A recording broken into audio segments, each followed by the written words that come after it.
Chicks on your APs, looking like weeds. Haven't changed. Yes, I still haven't changed the intro song. Welcome back to another edition of 1 a.m. Mo, Jelani, how y'all boys feeling this week, man? I'm feeling good, bro. Man, got a little better Wi-Fi, so today should be smooth. Big W's for the Wi-Fi, man. Facts.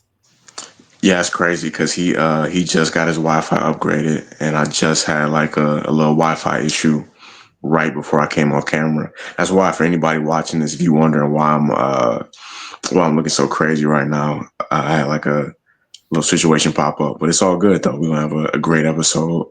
You know what I mean? Facts. Yeah, you know. So goes life, man. You know how it goes. Like everything is working well in your life, and then something happens to the car. You know, it's just how it goes.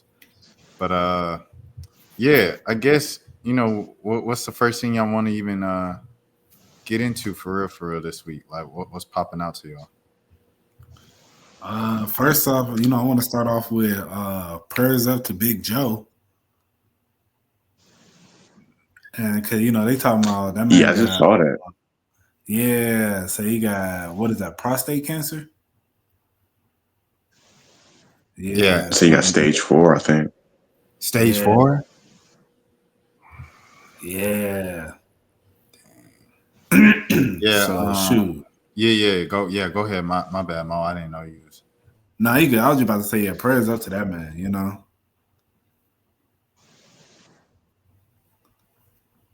Yeah, that's rough, bro. And hold on. Am I lagging at all? Y'all hear me? No, you're not lagging. Okay, for sure. Yeah, I had just seen that like a couple hours ago or whatever. But that's crazy to it's like we were just talking about like life be kind of random like that, like to be president, you know what I mean? A couple years ago, just last year, earlier this year technically, and to find out some news like that, yeah, prayers out to, you know what I mean, to Joey B. Yeah, it's it's a tough situation, man. It's definitely sensitive for me because that's just what happened to my uncle earlier this year. And from the time that he found out to the time that he was gone, it was 3 weeks. So Damn. yeah, so like My for the bad. family. That's crazy. No, you good. For the family and everything, just want to make sure that they're good, everything, and everybody that's ever worked with him throughout his political career, and then all the American citizens that have met him and connected with him, built a bond with him over the years, campaigning on the grounds throughout the country. Definitely want to pray for all of them. But yeah, when they put aggressive cancer in the headline, I already kind of knew what time it was. So yeah, it sucks. It sucks. I ain't even gonna lie to you, but Well, hold on, let me go see if I can. My bad. Let me see if I can go. If I can get my laptop to work again real quick. 'Cause I think it might be able to work now. Hold on a second. okay, yeah. So yeah, so that's really what I think with that situation. I think his presidency was attempting a lot of diversity more than I think any other prior president. And even though a lot of stuff might not have come to fruition, I appreciate the attempts and the passion for it, and even just the openness to want to try. You know what I'm saying? Like okay, yeah, let me listen to a Hispanic woman. Let me listen to a gay black woman. Let me, you know what I'm saying? Like the fact that he was even open to listening to that, I felt like was very admirable in my opinion, because a lot of people, especially the older you get, you kind of go, you can't teach an old dog new tricks. Facts. So for Joe to be open to stuff like that, like I always appreciated that about him. Because I think people get on Obama a lot for him not getting able to get stuff passed, and then obviously his relations with international places of attacking them and being the aggressor in war and everything like that. People get on him for that a lot and say like he ain't do much for the black community, da da da. And people expected him to do everything for the black community because he was black. Right. But Joe Biden did a lot, man. Joe Biden did a lot for black people and was fighting for black people. Him and Kamala Harris, where Kamala was focusing on maternal rights for black women and things of that sort. There's a lot of things that they were doing for the black community that people just didn't know about or weren't paying attention to because they don't really pay attention to anything except for like the extreme moments, like when somebody says something crazy or signs something crazy. Right. And I think that is kind of a dangerous game. It's a slippery slope to play, for real, for real. But that's neither here nor there. But yeah, I think all in all, it's like it just hits home for me. Because and then also with that presidency, like covering it, it was just a perfect time because they had a black media coordinator at the White House. I don't know if I think she was probably the first ever one. Her name was Erica. Shout out to Erica Lowe. And she was cool. She's the one that got us into all the stuff and got us interviews with all the White House officials on a daily basis. And what else did I want to say about that? Like Jill sent me a Christmas card to the office, and I've never received, what I'm saying, anything like that from any president in any administration in my life. Like when I was a kid, I wrote to Obama like an email, and they sent me back a letter to the house, and it was just like a kind of a generic like, thank you for all the support, and you can do anything in life, like dream big, kid, best of luck. It's kind of like one of those things. Right. And it was whatever. But I felt like the Biden administration, they truly like kind of took that extra step and showing that they were trying with black people. With another thing I want to say about the administration, I didn't plan on getting everything out right now, but I was like I might as well, and I'll just post this on my page and stuff. But they always had like, what I'm saying, specific things they were fighting for with black people in the black community, and they always like voiced out what they wanted to do and what they already proposed and the work they already did to make sure that it got done. So like example, MLK Day, both of them come up to the AUC. Joe and Kamala, they come up to the AUC and they speak to the kids at the AUC.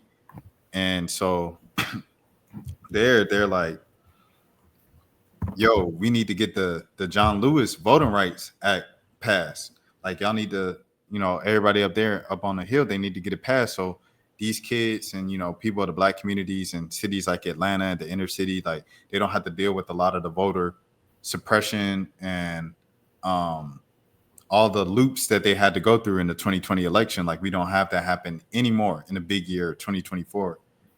And then Kamala to go down and work with Quavo kind of one-on-one, and for his foundation for Takeoff, the Rocket Foundation, which is against gun violence, for her to come down to Atlanta and speak on that about like Congress, we need to pass these laws that I presented so and so years ago. Like this isn't a party thing. This is literally a human, so they were trying and they were presenting stuff for the black community to get it done. I just think a lot of stuff just didn't go through, what I'm saying, for political party purposes and interests and things of that sort. But they were trying. And I know it's always like, it's not what you intended to do, but what you actually did. I get that. But it's just things that I saw kind of firsthand covering the administration that I always appreciated about them. So shout out to Joe Biden for real. And learning from his mistakes, like I said, you can't teach an old dog new tricks. And I felt like he was opening after he made mistakes, like saying, if you don't vote for me, you ain't black. Or, what I'm saying? Like going on the Breakfast Club to pander to black people. You know, he did a lot of things. It was just like we talked about it right on the last episode about how they had like fried chicken and I don't know if they had watermelon at the White House, but yeah, like fried chicken and Kool-Aid, and it was a thing on the campaign trail that people were like, okay, it was a controversy and stuff. But I felt like he's always kind of learned from those like dumb or risque things that he did that were kind of like just not reading the room and blind. Like he had the right people on his team to tell him like, no, this is how we could fix it in the future, and he fixed it. So shout out to Joe. I hope he gets the rest of his flowers while he can smell them. And prayers up to Jill. Prayers up to the entire family and the country, for real, for real. But regardless of where you stand, this is a sad thing. If it was Trump, I'd still be like, dang, like remember when Trump had COVID? I don't know if you could say COVID on YouTube in 2025. You couldn't in 2020. But when Trump had the coronavirus, like people was like, is he gonna die? And I was like, bruh, if Trump dies, that's crazy, dog. Like, I don't want this man to die. Like, like now right now, like in the middle of a campaign run, like that's kind of crazy. Right. So I think regardless of who it is, what political side they stand on, an ending like this is never a happy thing. Like if you die of anything other than old age, I feel like it's sad, bro. So Facts. yeah. Most of the time. I mean, there's certain people I don't really, I would say 9 times out of 10, I definitely don't wish death upon people. Mostly just from like a karma standpoint of not wanting that to come back on me. But at the same time, like there are certain people that, you know what I mean, they do certain stuff. I don't necessarily feel bad if they, if they perish. You know what I mean? Did y'all celebrate for Saddam Hussein? I was like a teenager. So I was like I think it was 2011. I think Bin Laden was Bin 2011. Laden. Oh yeah, no, Saddam Hussein. Hussein was like we were in 4th grade. Yeah, I was more concerned about like SpongeBob and stuff like that. Well, what about Bin Laden? I was at Six Flags when that news broke, and I remember you would have thought it was like 4th of July or something. Like you could feel it in the air, bro. People was excited. Yeah. I don't personally remember finding out the news. But I remember I was like, hey, my boy Obama doing it. Obama in his bag right now. Right. I learned from like it was like I want to say NBC News, and it broke like late, but it was during the school year. Like Jelani saying, it was kind of like around the time of spring break. It was in the spring, and what happened? Oh yeah. Everybody was just hyped and stuff, and it was like USA. So I was just like, I think I'll probably hit a little USA chant. I'm not gonna lie to you. Like you got to think, bro. Like the way we looked at America, that's a good one. How did you look at America any different before 2012? Like, were you just like everybody else? Were you like, oh, I'm proud to be an American? Like hot dogs, pause, 4th of July fireworks. You know what I mean? Like you watch the Olympics, Team USA. You know, you mad that AI and them couldn't get it done for the country. You know, they come back to 08. You like, oh yeah, that's how you do it. You know what I'm saying? Like, how'd y'all feel about being American and American pride before 2012? Why you say 2012 in particular? What that year? Trayvon Martin.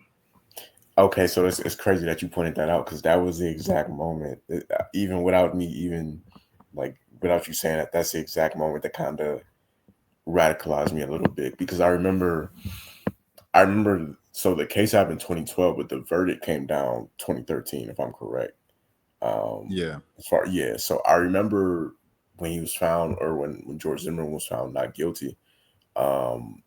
There was like certain white kids I went to school with because we were in our senior year at that point, and there were certain white kids I went to school with for 2 or 3 years at that point, and you think because y'all go to school together that they're cool, you know what I mean? Especially because our high school was kind of diverse, and I'm seeing them like on Twitter at the time, like I'm not gonna say celebrating, but I'm seeing them kind of arguing why they feel like he should have been found not guilty. And it was kind of that was, and then I'll say the next year, so Michael Brown happened. It was kind of like a snowball effect from there, as far as like kind of radicalizing me a little bit. But yeah, the Trayvon Martin, I would say before then, um, I wasn't really thinking about racism like that on a daily basis, or not to say I am now, but I'm obviously more aware of it now than before. So Yeah, yeah. Trayvon Martin definitely was a turning point. Yeah. Prior to that, I don't know. I don't think I wasn't like super patriotic. You know, I was kind of just indifferent. Um, but yeah, that moment definitely. You know, of course, you know, for every person over the age of probably about 10, you know, every black person in America over the age of 10 around that time, you know, life definitely changed when that verdict happened. Because when the thing actually happened, it was kind of like, dang. But then it's like the verdict happened, and it was just like, wow, okay, this is really the country we live in, you know? Um, but yeah, man, I ain't gonna lie though. Like, you know, I kind of got off of, you know, being patriotic and all that after that, of course. But man, when Steph and LeBron did that comeback last year, bro, I almost pulled out a flag, bro. I ain't gonna lie. That was, man, I ain't never felt so proud to be American in my life. now the Olympics and Fourth of July, I'm all the way.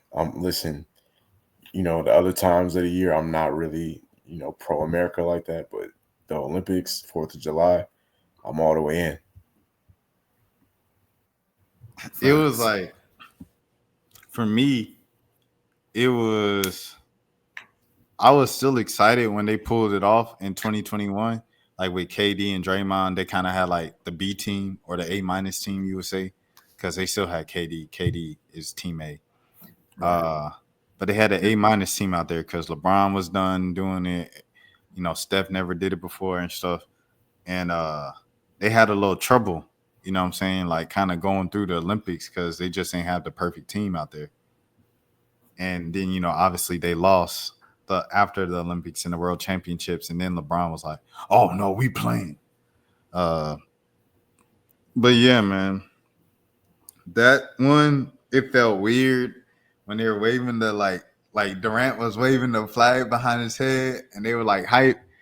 And I was like, dang. And then one of my boys was like, look at them waving that flag. They don't care about you and this and that. And I was like, man, I'm just glad that they beat China. Like, you know what I mean?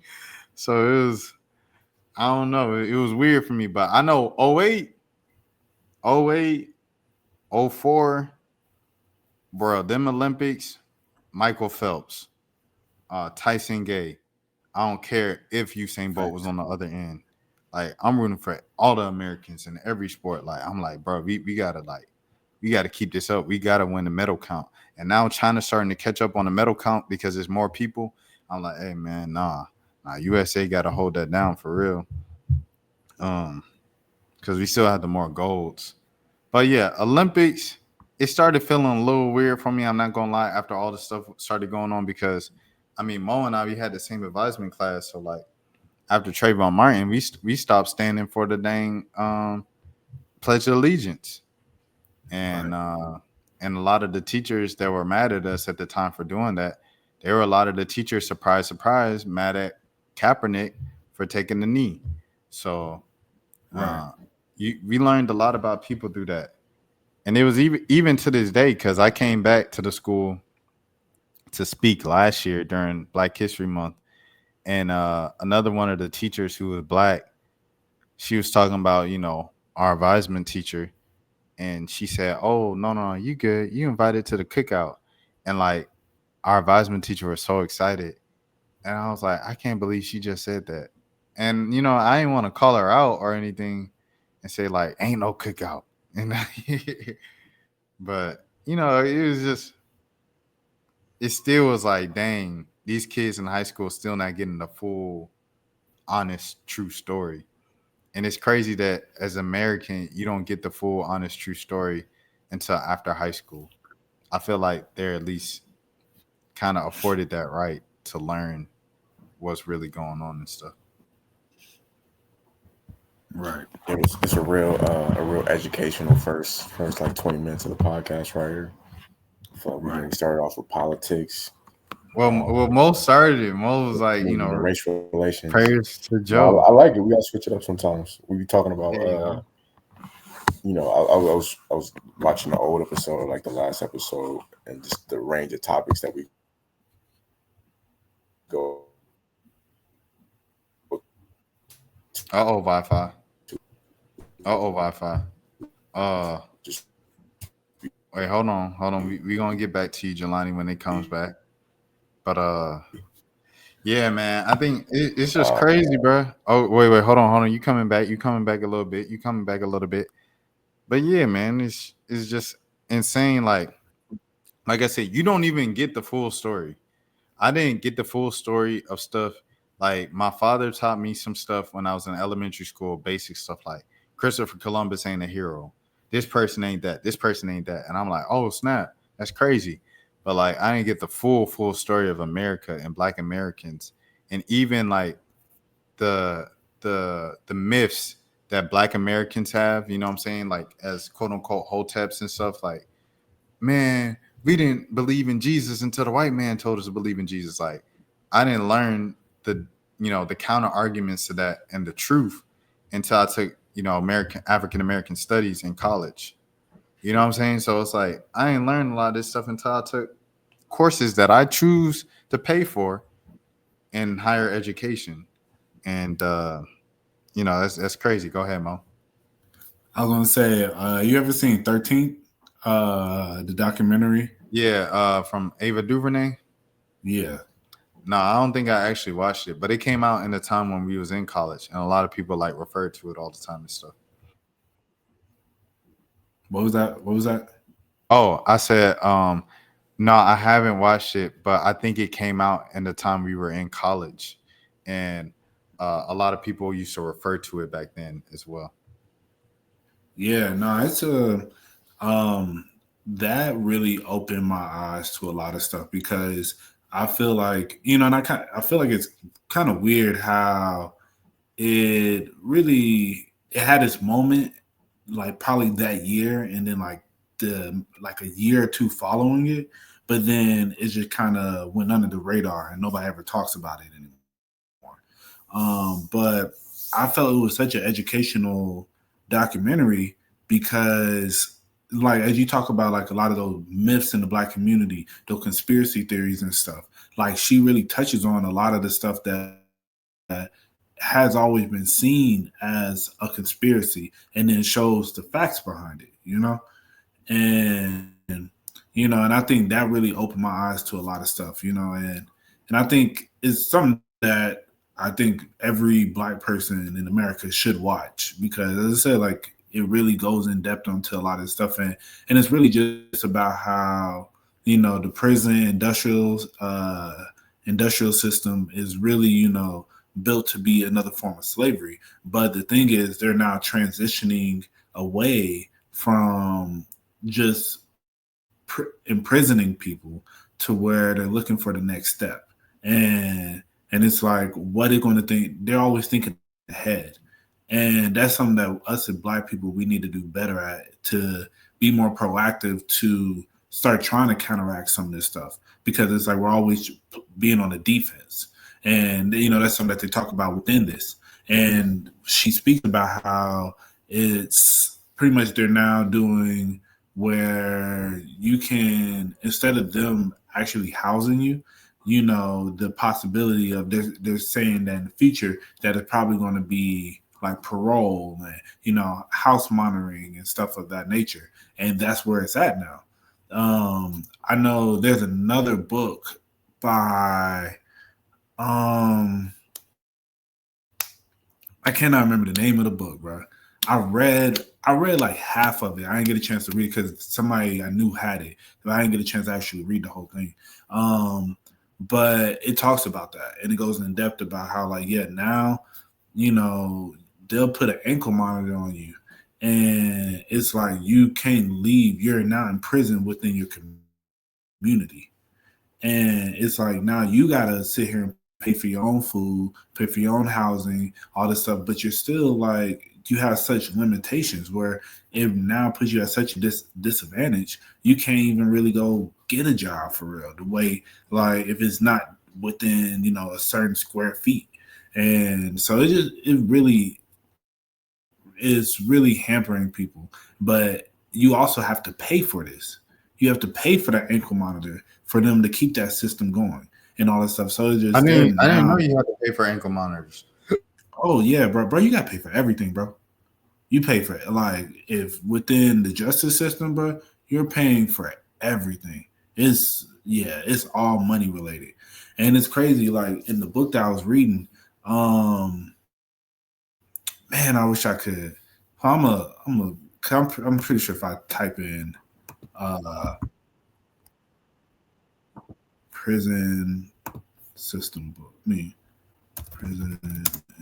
But yeah, man, I think as Maurice is looking for that, I think it's crazy because it's like all this stuff we're talking about that's important for us to know that they don't just tell you off top. The craziest part of it is they're trying to make the little bit that you do learn in school, they're trying to make it illegal. And Yeah. You know what I'm saying? Like, oh, what is it, Mo? You got the name of the book? Yeah, the new Jim Crow. Oh, okay. Oh, yeah. Classic. New Jim Crow. Yeah. Yeah, if I was like, I know it's a very popular book, so it'd be quick to find.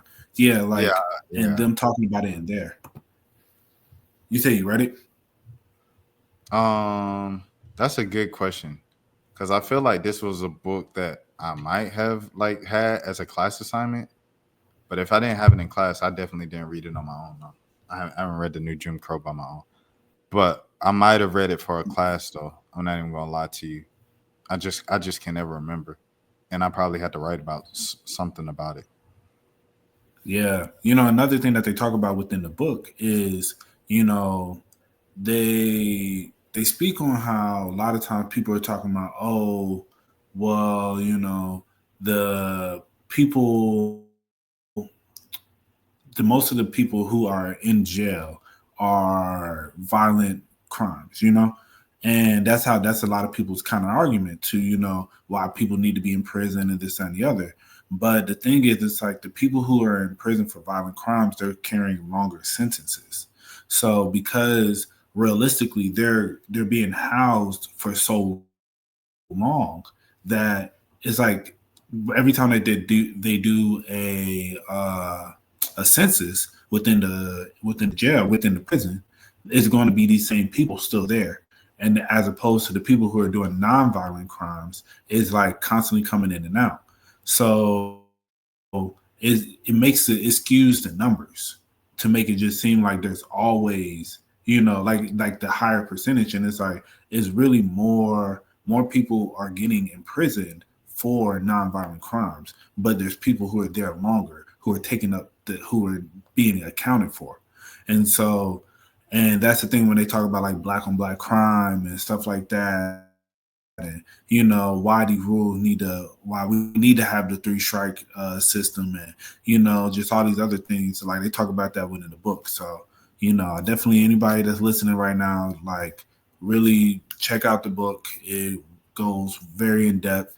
I'll recommend I think it's the 10th anniversary edition. She made a new one, and then do y'all say preface or preface? I think it's perfect. Yeah. Okay, that's what I thought. Yeah. But yeah, like in the preface, she writes about what has changed in those years.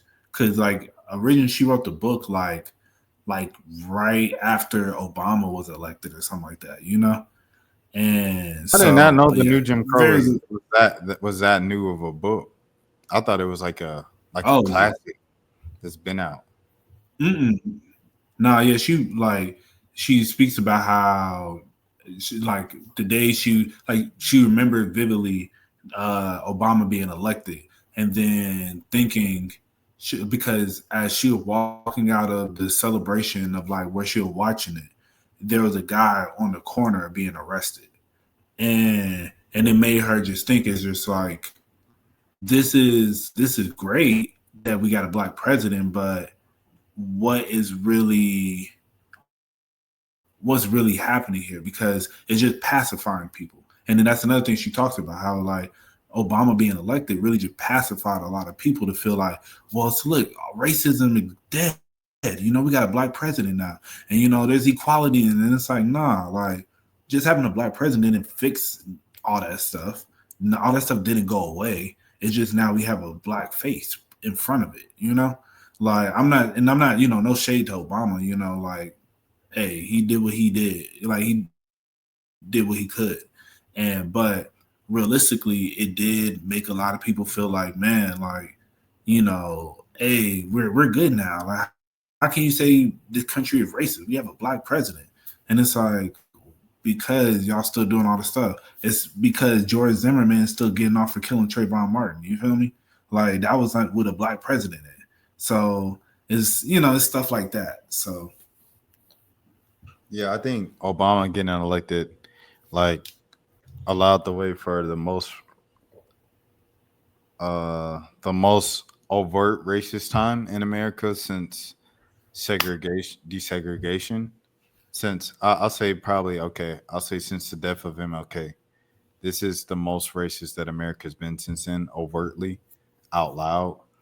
And I think it was a direct result of having Obama as president for 8 years. And that's why I think like Kamala wasn't going to win, regardless of whatever platforms and stuff, whatever holes people found in her messages, because they just weren't about to elect the black woman. Like it was even a debate on if she was a black woman or not. And like what you said, that story that you told about Obama being elected and her walking out the party and a black man getting kind of harassed by the cops on the corner as she's going back to her car. It reminded me of this story of, I believe this is Henry Louis Gates, one of the smartest kind of black men of our time. And he hosts the PBS show and everything like that. And yeah, he was like, they one day, just this was like a famous thing during his presidency of like he's a Harvard professor and everything. They just like raided his house and arrested him, and like Obama was president, and he like spoke about it like very briefly, and then his supporters were like, a lot of people that were supporting him were mad at him for bringing it up, and suggestion racism played a part in it. Like a lot of people that funded his campaign or whatever, and his people that criticized him. And then I think he like took it back. So then the other side was like criticizing him for like not speaking up.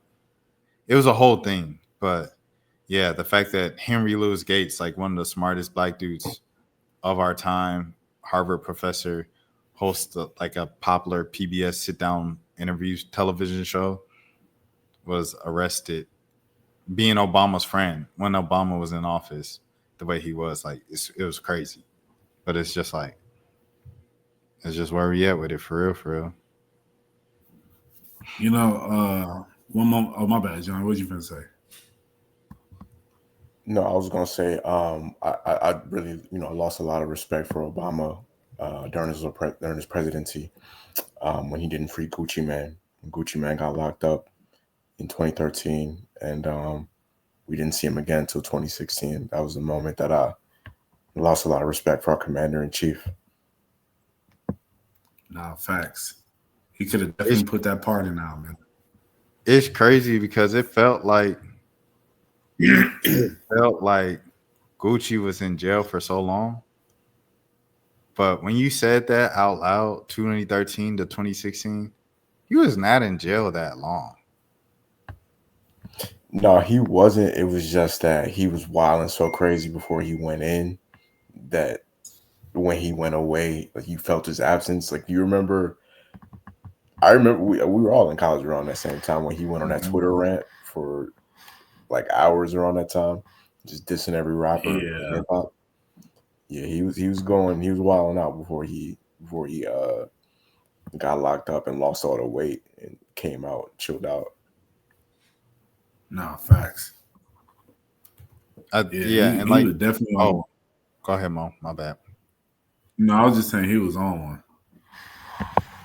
Yeah, I was gonna say I think it's like a lot of stuff is kind of shifted by your where you are in life, and I think we were just in a time of change of like high school, graduating high school, going to college, starting college, dealing with college. Like in that time span, I went to high school, graduated, went to a college, transferred to another college, and was there for like 2 years at the new college before Gucci got out. Like, and I know y'all have like similar stories of where y'all went to like three different places in life in those 3 years. So Yeah, I went from college to one warehouse job to another warehouse job to another warehouse job in that time span. So I could definitely relate to the changing of lifestyles during that era. Um, Right. yeah, no, that I didn't mean it. I feel like Mo was about to make like a real serious political point before I made that Gucci Man joke, and I feel like I threw the energy off. Oh no, you good, you good. I was gonna talk about I was gonna mention a time, man, where I got racially profiled. Um and because it just like remind me of him getting arrested like at his own crib. Like I remember when I came back from school one time and I had like I like to wear my hood, and so like I had my hood on, like riding back home, like to come home for a weekend. And I remember like so I had my hood on, like going into my crib. It was broad daylight. It was probably like 6 o'clock, like broad daylight. And so I walked into my crib. I remember I called my mom to let her know I made it home. And I called her, told her like, yeah, I'm home, everything. She's like, yeah, there's been some break-ins like in the neighborhood. And so I was like, oh, for real? She's like, yeah. I was like, oh, okay. Like, that's crazy, but I'll just say, all right, whatever, you know. And so I remember like right after I got off the phone with her, I saw a figure run through my backyard. So I was like, what the hell? I'm like, ain't no way. Like, So then like I see another figure kind of go through the backyard. And I'm like, okay, what's going on? I'm kind of thrown off right now because I'm like, I see somebody. There's somebody there for sure. And so then I look out front, and then it's a bunch of cops out front. So I'm thinking like, oh, dang, maybe that person, whoever breaking into houses, they were about to break into my house, and somebody called the cops and saw them. That's literally what I'm thinking. I'm thinking like, oh man, like they got here quick. Man, I opened that front door, bro. It was probably like 4 or 5 cops right there, guns blaring in my face. They and I was like, oh shit. Then I was like, they're like, put your hands up, put your hands up. I'm like, yo, I live here. Like I live here. And like, yo, I kept saying that, and they were just like, put your hands up. And then they like pulled me out of my house, like put me in handcuffs in front of my crib. Like literally, I was like, bro, like I live here. Like, and they were like, and then they took out my. Then I was like, yo, my wallet's in my back pocket. Just grab my wallet. Cause I think I was like, I can just show you. And they're like, keep your hands up, cause you go start reaching for stuff, it gets real.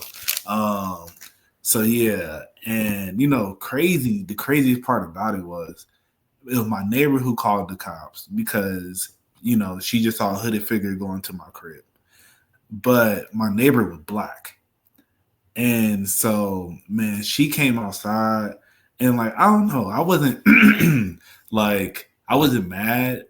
Like I was really just kind of like, wow, this is really crazy. Like this is really happening right now. And I think maybe like I don't know why, but my response was just kind of like I really kind of just laughed. I was just like, right, like this is really wild right now. And cause then she comes out and she's just like crying. Oh my gosh, I'm so sorry. I didn't know it was you. Like blah blah blah. And I was just like, it's fine. Like it's fine. Like I'm okay. Like it's all good. And yeah, but yeah, and I think maybe that was just like a defense response, just to like, because I'm not finna sit here and I don't know how I should react it honestly, but yeah, it was just crazy looking back on it because it's like it's a moment I don't ever really think about often, but when I think about it, it's just like wow, like that really could have went left because I opened the door. One day probably about to break down my door. So thank God I opened it because then my mom would have had to pay for that. But not only that, but two, that there wasn't a trigger happy person that was like, because I surprised them as soon as I opened the door. So it's like that could have easily just went a whole different way. But yeah, man. But that's what being black in America is. It's like you gotta, I don't know. Yeah, you gotta roll with the punches. No, it could have went left too, because like you said, you saw the shadowy figures in the backyard. So like, let's say you had a gun in the house and you not knowing who this is, running the backyard. Like some people, they wouldn't have checked. They just would have reacted. So yeah, no, that's a crazy situation for sure. Nah, Mo's Yeah. old neighborhood is like dangerous, bruh. Cause I was just talking about the Warfest situation yesterday, and yeah, that junk that was Mo's neighborhood, bruh. Like the cops over there just be tweaking, and it's crazy because it's Marietta City over there. At his old crib, it's not Cobb County, but Well, hold Marietta on, City what? just as bad as Cobb County. What would you say, Jelani? Well, hold on, what happened in the neighborhood before? Man, so okay, so all right, so we carpooled from Warfest. It's probably 2016, I want to say. So Warfest was great, Rory headline, of course, but kind of to transition to what's relevant this week. He brings out Joseph Bodman as a surprise guest. He brings out Black as a surprise guest because Black just, dropped his first couple viral singles and he signed with Love Renaissance. And, the whole Roar Fest was thrown by Love Renaissance every summer in Atlanta for free. And so, he brings out Black. He brings out Joseph, and then the other people who performed it was like Kilo Quiche and Lion Babe, and who else? Oh, Cody Shane and Jid also performed that year. So it was a nice lineup, nice little outing, and we all carpooled in Mo's car downtown. So we all drove to Mo's house and then carpooled down. So now of course, you go to a rap concert, you're gonna smell like weed. So we get back from the concert, and we just sitting in the car chopping it up before we parking lot pimping before we go to our cars and go home. So we all in school at the time, and a car just drive past slowly past us, a cop car goes around Mo's neighborhood because it's like a little kind of circle, then drives past slowly again, and we still talking. At this point, this was the day that Al Horford just signed with the Celtics, and 2 days before, Dwight Howard just signed with the Hawks. So we talking about NBA free agency, and this is the year Kevin Durant went to the Warriors on 4th of July. So we talking about free agency and stuff. Once again, that thing come behind us, creep, go around the neighborhood. The third time it came, it pulled behind us, "Reek, reek, reek," put on them lights. He said, "Gosh, Lee, we just sitting. What the heck?" Boy, come knock on that window. Maurice roll down that window. He say, what y'all boys doing?" Mo was like, "Oh, we just coming back from a concert, this and that." Woo. He said, "Okay, concert." And he's talking to us for about 2-3 minutes. He said, "Well, I ain't gonna lie to you. It smells like marijuana in here. Y'all got any marijuana in here?" And he said, "If you already smoked it, it's not illegal." And Mo said, "Yeah, we smoked early." he said, "All right, everybody get out." And then, but he called backup. So this a white dude, and like I think I was moving or something like that, or somebody was moving in the car. It might have been me. It might have been Ephraim. But one of us moves, and he's like, "Hold on," and he holds on to his holster on his gun. And he like, "It's 5 of y'all, only one of me." I was like, "Bruh, like we are 4 college students, not 4 gangsters. Like, what do you think we is?" So he's like, "It's 4 of you and only one of me. Hold on." And like, so his partner come. And then when his partner come, that's when we got to get out and sit on the little grass hill. So we get on the grass hill, and Mo's like, "Yeah, I had just a little bit left in the glove compartment." So he go in the glove compartment, he grab it. It's literally this much weed in a bag. So he said, "Oh, this little amount," and he pour it out on the street, and he stomp on it, and then like twist his foot on it. And then he was like, "Yeah, I could have arrested all y'all." I said, "Bro, I don't even smoke. I ain't smoked one day in my life." He said, "Yeah, but you around them. You gotta watch the people you around, cause if we want to arrest all y'all just because it's in the car with you, we could arrest all y'all." And I was like, "Dang, that's crazy." And then we got back in. No, we didn't even get back in Mo car at that point. Them boys drove off. We just got in our own cars and went home, bro. But they blew the whole mood. And like I said, Buddy had, like I just think about that moment where he backed up and put his hand on the gun. I'm like, "It's 4 of you, only one of me, or 5 of you, only one of me." And like that moment just stick with me because it's like we was just sitting in the car, bro, shooting you know what I'm saying, shooting the ish. And but yeah, that's Mo neighborhood for you, bro. I tell you, them cops come fast, and them cops they fast to put their hand on the gun. Facts. Yeah, no, that's damn, that's just kind of crazy, bro. I'm trying to think. It's I had like funny. a similar. So what you said? Oh no! Well, I was gonna say is just, one thing that's funny about that story is just like because I'm the driver, so he pulls me out the car, and he was like, "So you have any weed?" And I remember I was like, "I mean, I don't think I got no more, but if I did, it would probably be in the glove compartment. But I don't know though." And he was just like, "All right," and then that's when he pulled everybody out and then searched it. But yeah, I was like, "Cause I'm not gonna admit it, but if you find it, I'm gonna let you know where it might be." But yeah, Type ish. Yeah, nah. I remember I was like not exactly in your neighborhood, but not too far from your neighborhood. Um, I got pulled over with my brother one time, and we had. If you said you had a little bit, we probably had even less. It was like dust particle. It was a bag basically that might have had like some a smell to it, but it wasn't even anything in there.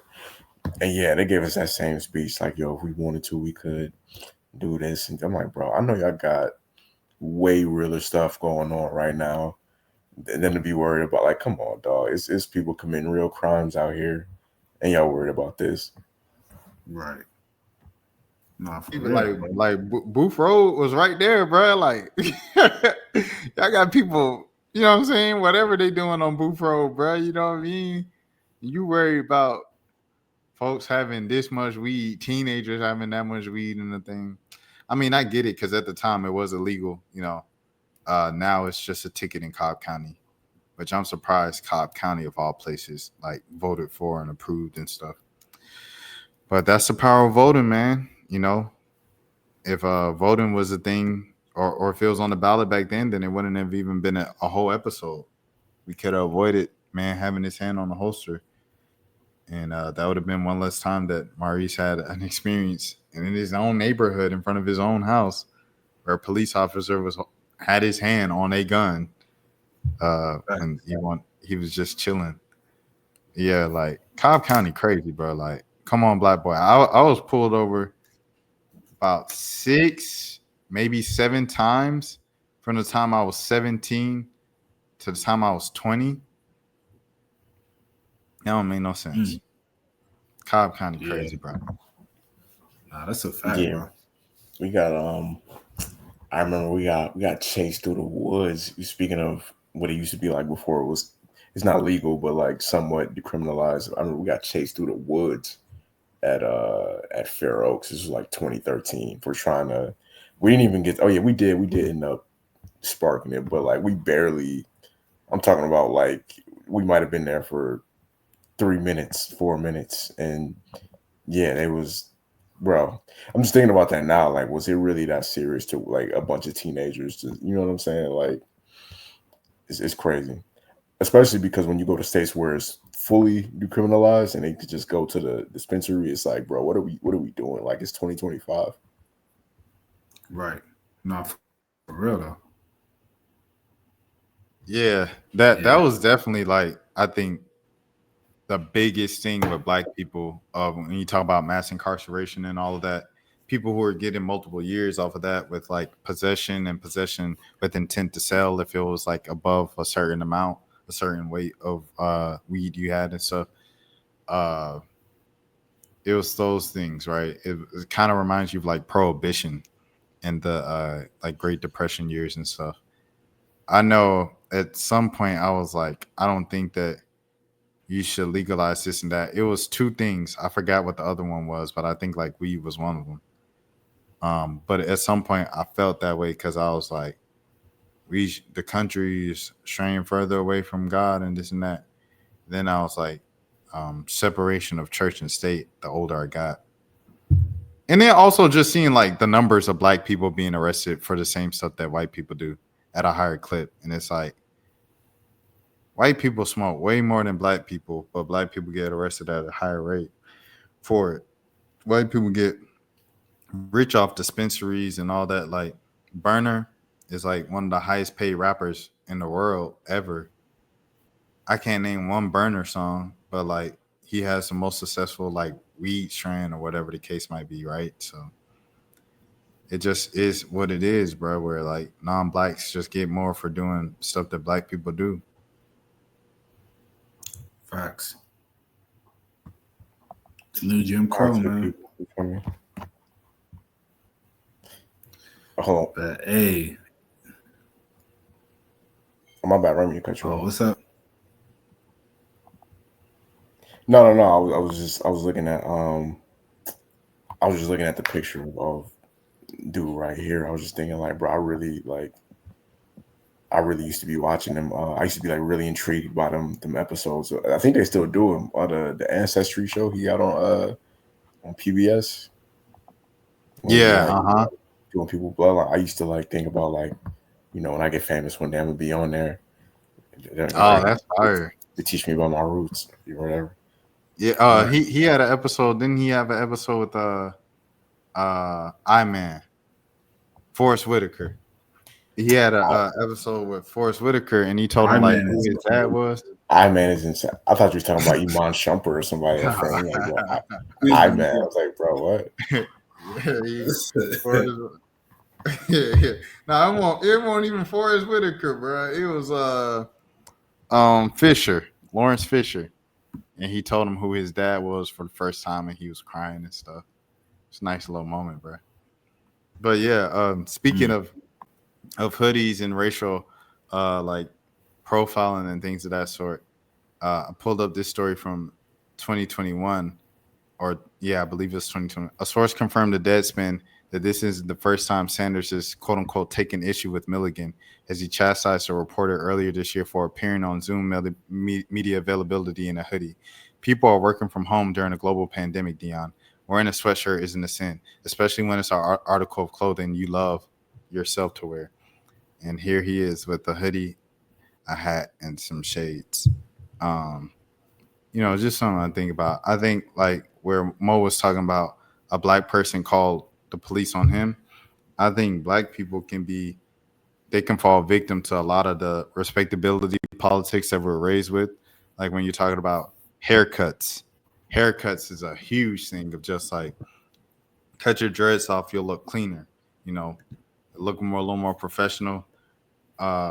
Steve Harvey just celebrating the fact he did a whole segment on the show where he took a bunch of kids with cornrows and dreadlocks and afros and took them to get haircuts, and like he was like applauding, you know what I'm saying, when they got their haircut and gave them suits and was like, now y'all look like men. And it's like, it's crazy how like black people can be some of the more prejudiced and profile folks out there against black people.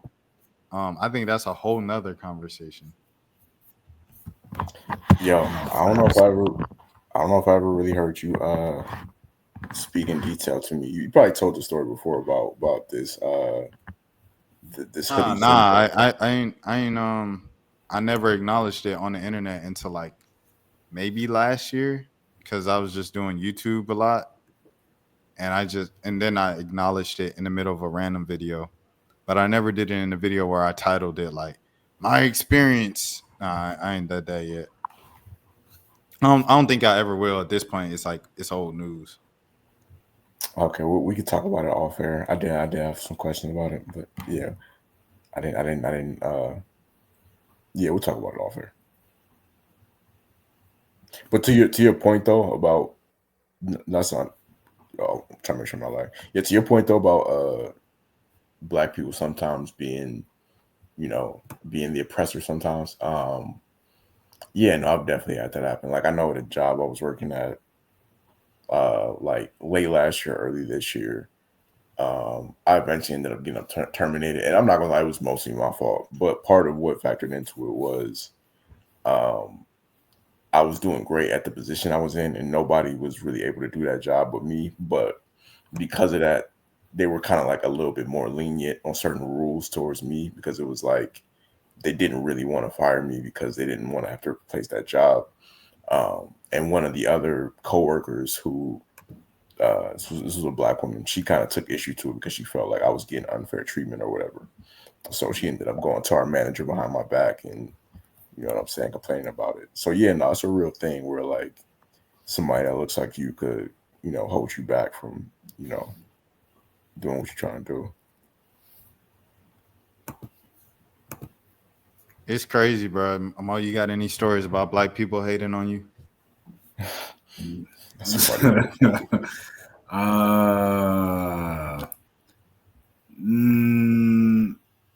mean, none that I can think of right off top right now. Yeah, nah, none that I can think of right off top. I mean, he told the initial story about his neighbor, Facts, yeah. That I guess that was the story that kicked it off, huh? Yeah, bro. Look at this, bro. I feel like I'm gonna get like secondhand embarrassment from even watching this. Look at this. Look at this. There's multiple stories of him talking about tattoos and dreads. Does Steve Harvey hate dreads? Wait, hold on. I want to see this. Is this on me? Oh yeah, it's on me. Hold on.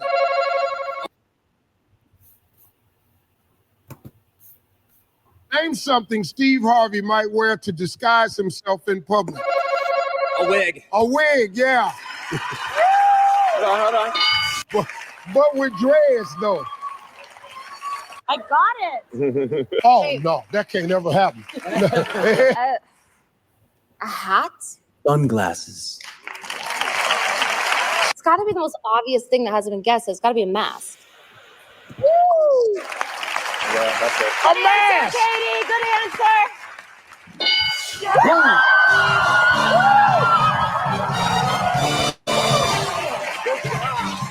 Well, Vanderpump Rules got 190. Legend family not on the board. Good answer. Now remember, the goal is treasure points, so don't go away. Names. I'm thinking he gonna say something about dreadlocks at the end. We just watched it in for no No, reason. we just watched a segment of Family Feud. But there's a video. Just for There's sport. a whole thing of him taking a group of like young black boys to get haircuts, and he gives them Steve Harvey suits afterwards, and he's like, "Now you're professional and are ready to go out in the world." And it was a thing. It was a whole thing. He from that. But I can't find it. He from that era though, like that generation. Yeah, they kind of.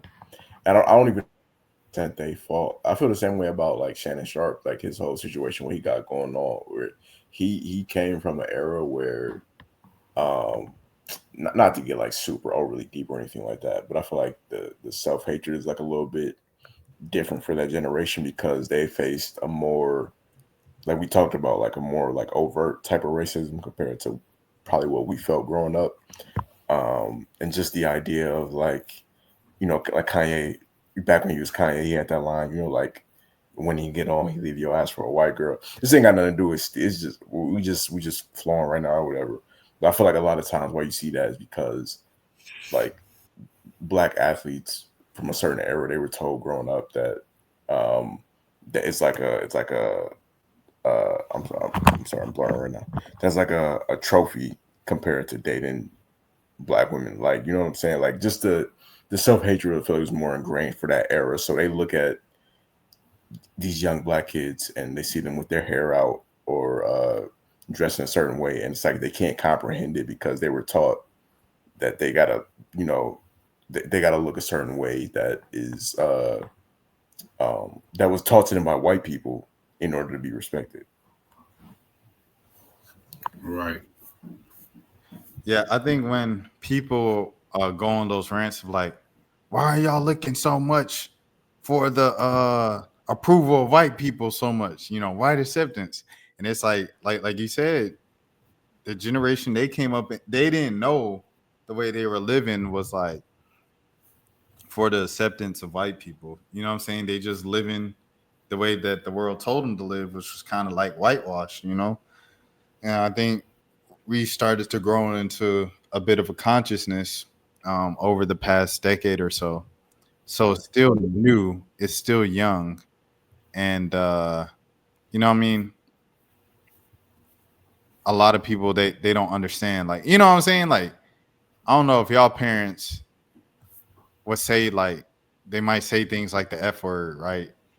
When talking about the alphabet community, or you know they might talk about Asian people a certain way, you know, and you'd be like, you can't do that, but the way they grew up, you know, it was just a different time, you know. It was like, you know what I mean? Like that stuff was just kind of acceptable back then. Right. Yeah, no, Yeah. it was my bad, bro. No, you go ahead. Yeah, no, I was just gonna say like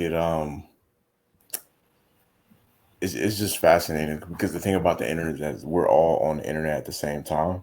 So hold on, this is the video.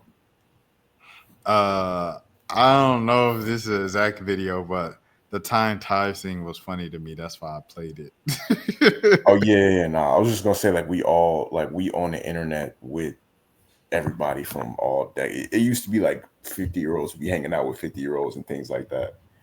We all out here, you know, on the internet together. So you see everybody's opinions from all, and it's interesting to see like how different generations view things compared to certain stuff for us that would be like common sense. That's not for them. I saw something that was funny on Facebook today, and this dude he popped up to graduation with the shirt that was like, "I'm the graduate's ex-boyfriend," and then the caption was like, "This how my ex gonna pop up. I already know." And it had 6,000 reactions, and they were all laughing. And I was like, "Dang, this is the difference between Facebook and Twitter." Because on Twitter, this will be 6,000 think pieces, and sometimes you just want to be on Facebook and laugh at a good joke, bro. Like, because they the ignorant ones, you know what I'm saying? Like they still get ignorant over there, and it's just more fun, bro. Because it's like everything on Twitter, you know what I mean? To sound like intentionally to sound like a Republican, a right wing Republican. It's so woke over there, bro. Like. Like we can't laugh at the dude wearing the ex-boyfriend shirt, but you know he's got to go into the it's problematic because it opens up. Like I get where it's dangerous, I understand it, but like Twitter goes there. Go ahead, Mo. I was just gonna say that's why I like Instagram, because I would have just saw the meme and liked it. I wouldn't have saw nobody's opinion.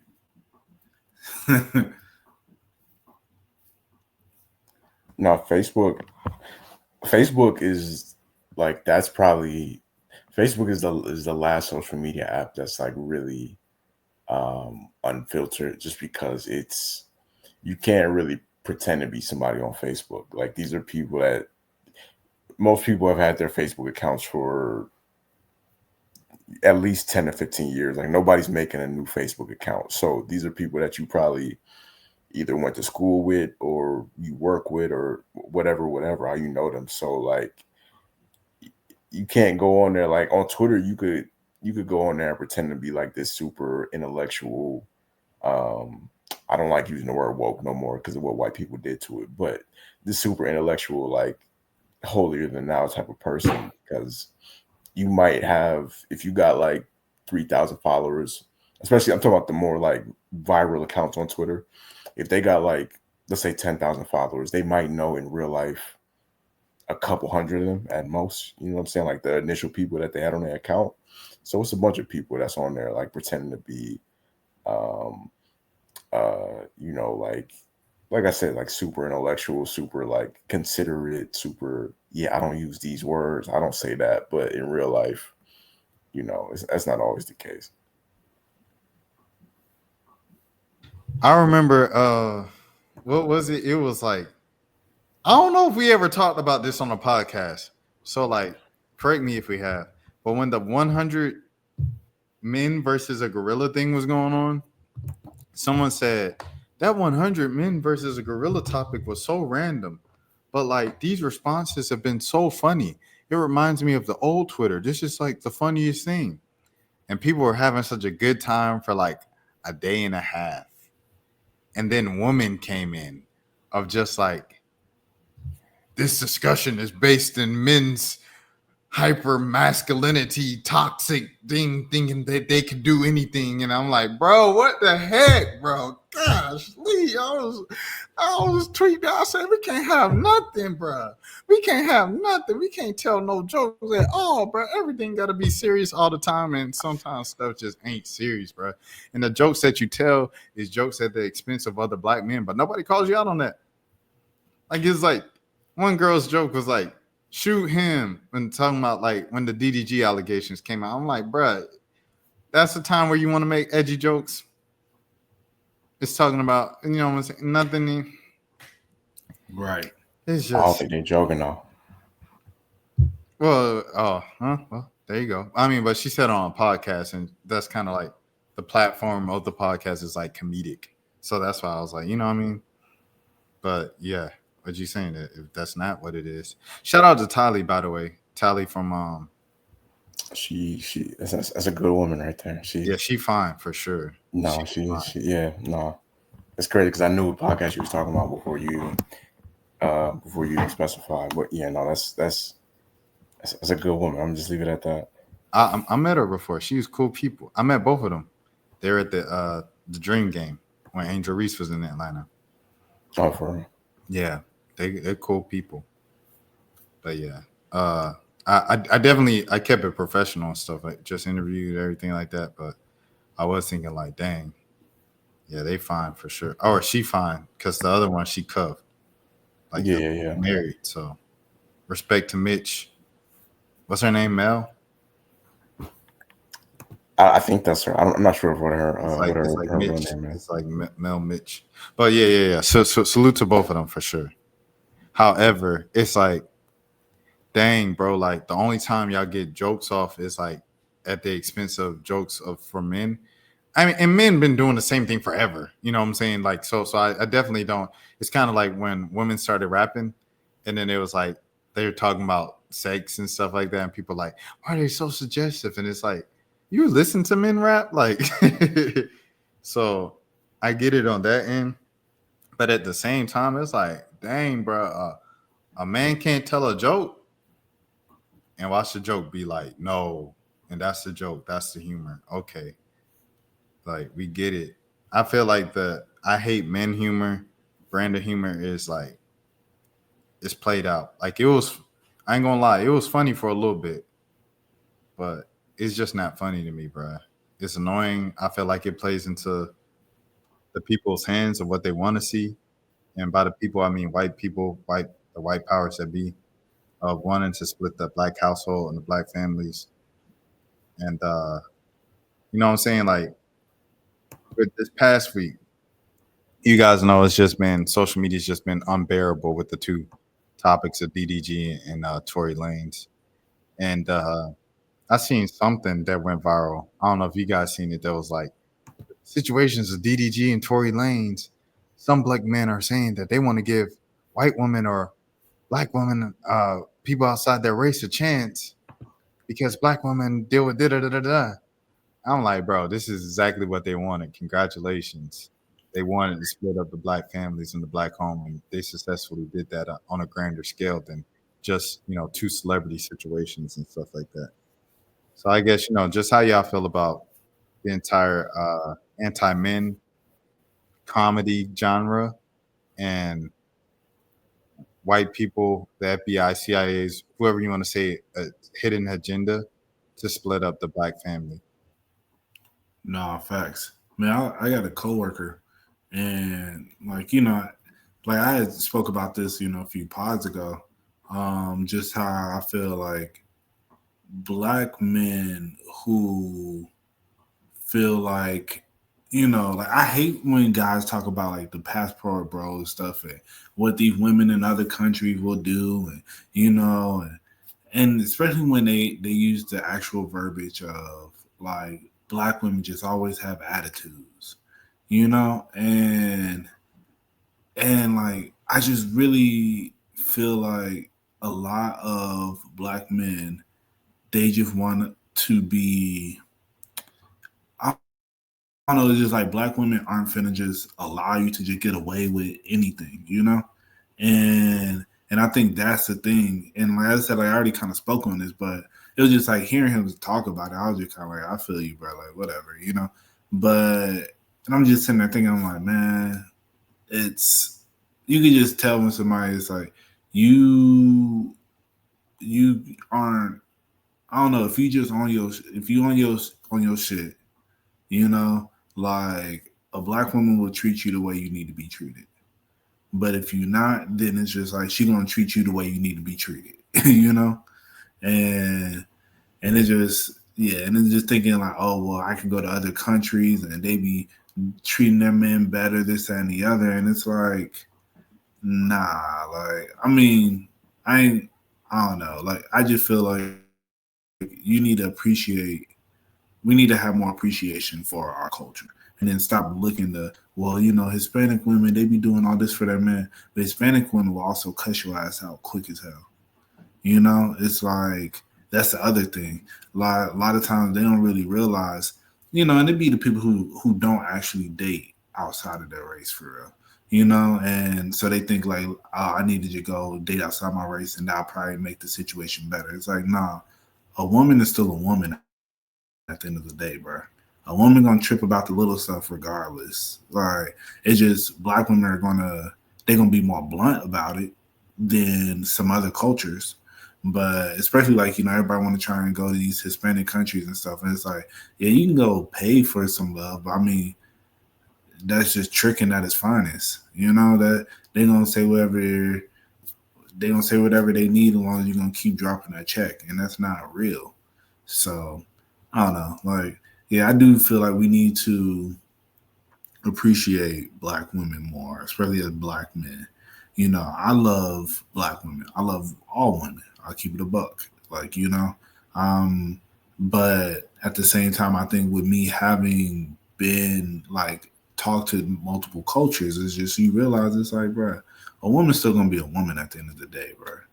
It's like, unless you really just like bringing in bands where it's just like, money will, I was gonna, I was gonna say, I mean, money will shut a woman up, but you feel me? Yeah, that's exactly what I thought you was about to say. I was like, bro, is he about to say money will shut him up?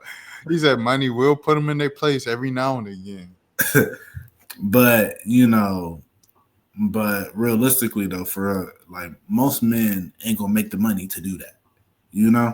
Like y'all not gonna have the money to be able to sit here and really have your way the way you want. So, and even then, it's only going to keep them quiet for so long. Like, people are still humans, bro. Exactly, bro. So, yeah. So, anybody out there, any black men that think, oh, let me go be a passport bro, and let me go find, a woman of a different culture. I thought that was little mama in the back. Think they need to go find, a woman, another culture. It's like, at the end of the day, a woman gonna be a woman, bro. And it's like, oh, they're gonna have complaints they're gonna have issues, and especially like I just see a lot of people they think like, oh, let me go find a Hispanic woman. That's what I hear a lot. They don't necessarily say, let me go find a white woman. They say, let me go find a Hispanic woman because Hispanic women just really care for their men. And it's like, yeah, they do, but they also they feisty. You feel me? Like let you get out of line, let you do something wrong, bro. Like you're gonna be running around that house trying to avoid knives and stuff. You feel me? So it's what it is. Yeah, I don't really trip about.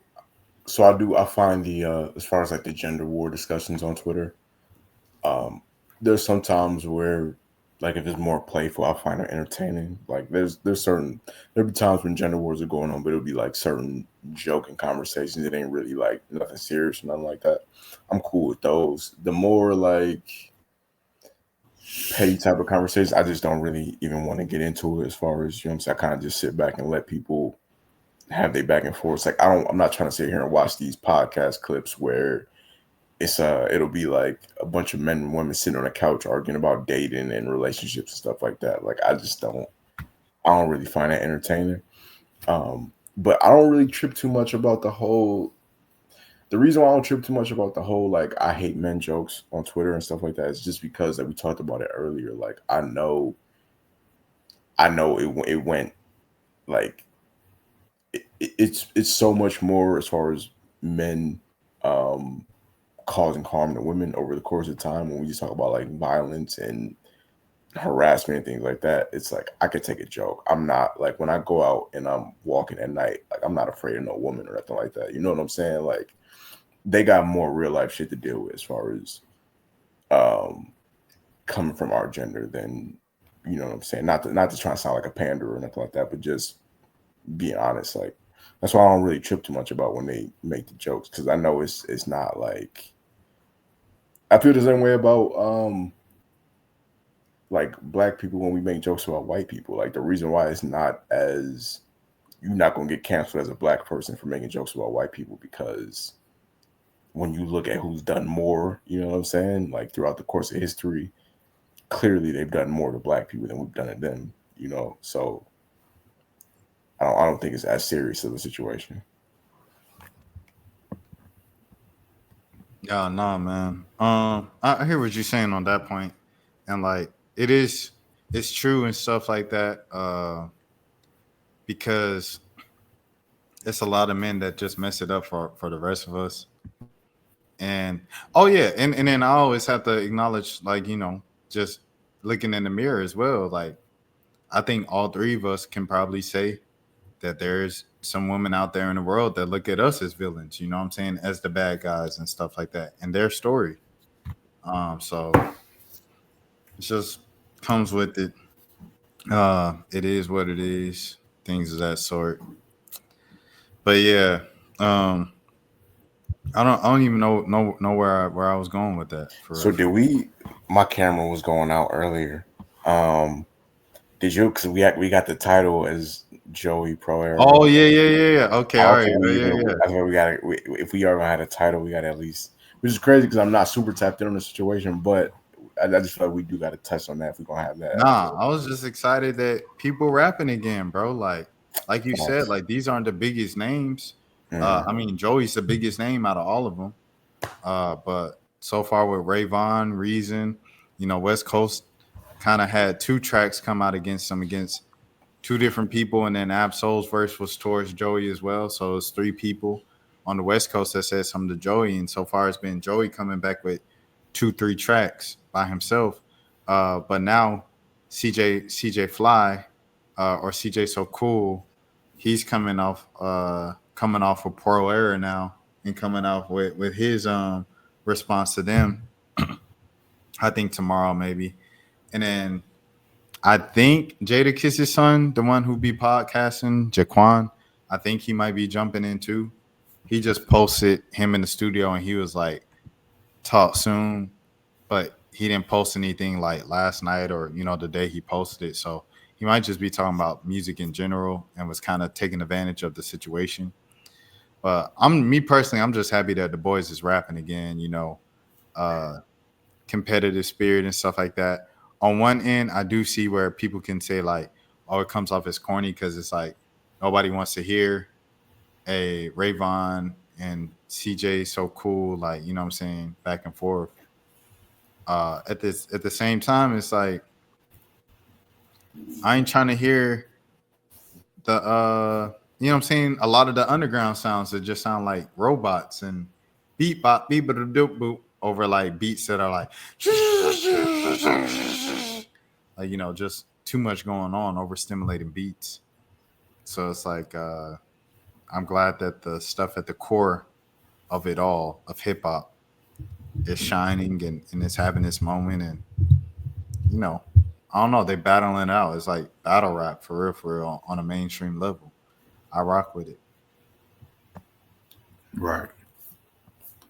Yeah, no, I think it's good, for the sport, as long as it just stays, just good music. I don't want to hear nothing. I don't know. Like as I said, with the thing that I dislike the most about when Drake and Kendrick, it just got so salacious on both ends, and I was just like, this is just messy. Yeah, Like I don't. well, that wasn't rap. Yeah, exactly, and that's all I'm saying. Like I wanted to stay rap, But like it, I want to it, hear. it already left that like way before the back and forth songs. Like it left that train 2015, 2016 when Drake tried to mend things, you know what I'm saying, backstage at Kendrick show in Toronto. Like it that's been done. It's been done. Yeah. So, but yeah, with this situation, as I said, like I hope it just stays rap. I saw Daylight post a picture of Capital Steez. That wasn't really cool, but hey, I mean, we'll see where it goes from here. But as I said, as long as people just sitting there trying to outbar each other, that's what I'm here for. Yeah, I'm gonna be real. No disrespect to Rayvon whatsoever. Like I've never listened to any of his songs before. I don't really have interest for real in like going to check him out. Just being honest with you, but um, you know what I mean. Like everybody, especially in 2025, when there's so many artists out, you got to do whatever you can do to, you know, everybody has their own morals and principles as far as what they'll do. Like I remember the baby was wearing a diaper to try to get noticed at one point in his career. So like everybody got their own methods of trying to get noticed however they do. So even though I don't listen to his music or really like have any investment in his career, he found a way for me to get, for me to notice him. I did press play on the song that he did against Joey, you know what I'm saying? So like it was effective. It worked.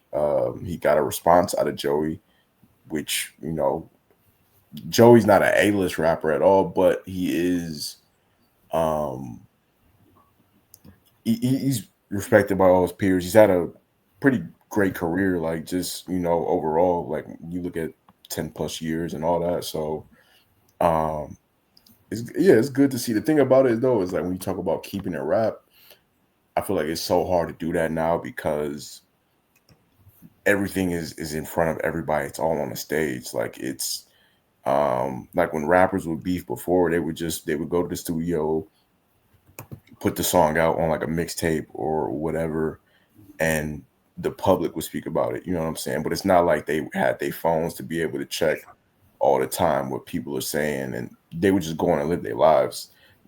I think that's part of the reason why like Jay-Z and Nas eventually were able to become cool because um after the songs, like after they finished throwing their shots at each other or whatever, like it wasn't 24/7 for them all the time. Like I'm sure Drake and Kendrick, they're still normal people that use the internet. I'm sure they see these comments and they see, what I'm saying, everything that people are saying. And that's not something that topic's not going away anytime soon. So um I hope it stays rap too, but I understand that people can get their feelings hurt. And if the reaction to one of these songs gets a little bit too heavy, people start wilding, and then people, like you just said with the daylight thing, like people just start doing stuff to try to one up the other person. It could just get petty very easily when you got two men making songs about each other. Well, y'all know daylight comes from battle rap. And Yeah. battle rap is a whole different genre than mainstream rap. Of like, it just I'd be looking at battle rap clips sometimes and battle rap in general, and I'd be like, bro, how do you not cry, bro? Like, like the one where remember the viral one where the dude talking to the woman and he just talking about how fat she is for like 5 minutes. Like, how did the woman not cry on the stage right there? Like, that was just insane to me. Like, I don't know, bro. Battle rap don't have no type of so they like coming from that and everybody being like, "Oh yeah, we're gonna keep it rap." Like I seen an interview of Ray Vaughn being like, "Oh yeah, it's all rap. You know, it's just I think Joey's a good rapper. You know, it's just all rap. You know, he shot at our camp, so I'm shooting back." And calling it your camp when you join TDE after Kendrick left is that is something, but I'll let him have it. Uh, but yeah, man, you know, so salute to Ray Vaughn being on TDE because it's like that's something Reason wasn't able to really make work for him. You know, he joins TDE. You know, you would think the floor at TDE is at least as excuse me, Isaiah Rashad, and he can never reach that with TDE because he was like, they're shelving my stuff, they're not, and everybody else at TDE's been saying that the thing is they kind of get shelved after like they have some type of success in the industry. Um, so it was like he just can never get there, and it got to the point where he was just like, all right, I'm just ready to be independent so I can drop whenever. And I think that's helping Reason actually because his response to Joey was better, in my opinion, than Ray Vaughn's. You know, salute to Ray Vaughn, respect, but I like Reason's response better. And you know, this all kind of like got reinvigorated from because Joey did his thing in January. It was like New Year's Day he did it. And like people talked about it for a week, like Joey, that's kind of crazy for you to come at Kendrick like this late in the game, and like you're not even kind of with them for real. But you know, for it to be come back 4 months later in a Red Bull cipher of all places, it was funny. It was funny, and I liked it, so I enjoyed it and stuff. And you know, bars is at the forefront for real. You know what I mean? Like it's not shade room like drama. It's bars. So I'm rocking with it. I'm all for it. Facts. Yeah. Oh yeah, Yeah, go no, ahead, I Mike. completely agree. I was just saying, yeah, I completely agree, bro. Yeah, I feel like, how you feel about that comment where Raymond was like, Joey's closer to him than he is to Kendrick. Yeah, I wanted to bring that up. It's yeah, definitely some respect has to be thrown on Joey's career, bro. Like outside of the whole thing resurfacing of him writing Post Malone's Rockstar or writing alongside who was it? He said that co-wrote that with them? T-Pain. Yeah, he said outside of him and T-Pain co-writing Rockstar by Post Malone. Uh he's had his own good successes in music, bro. Like 1999 is a classic mixtape that's stamped forever in blog era culture. 2000 was one of the better albums of the year it came out. I believe it came out in like 2020. And then what else? What else do I want to like? A song like Survival Tactics is a song that's like stamped in hip hop. Like Joey can perform that anywhere, and the crowd is gonna mosh to it. A lyrical song, like I don't know any other lyrical song from the 2010s that you can perform. Oh, I guess you could say probably like Earl Sweatshirt Show, where they might mosh to one of his songs. They mosh to East all the time. And I'm not sure if Mosh East is like the most lyrical song from Earl Sweatshirt, but there's not many lyrical songs that people just mosh pit to universally at each show. And people mosh pit to Survival Tactics. And to have a record like that, Rayvon doesn't have anything close to that. That's not even his plaque. Joey's plaque is the I used to be so devastated. Right. Now that we really made it. I never really rocked that song, but I respect it. I respect him, man. He was swinging for a pop hit, bro, and he got a pop hit. He So made it it is happen. what it is. But I also want to say this too. But before I let y'all have it, I think Joey had the right to respond in January with the Kendrick thing, it seemed random. However, the Drake Kendrick thing started with the control verse. And also named in the control verse was Joey. So Joey, I feel like anybody named in that verse has the right to say anything they want to say. That's a fact. Rest in Yeah, peace, no, I Mac Miller. definitely. Yeah, for real.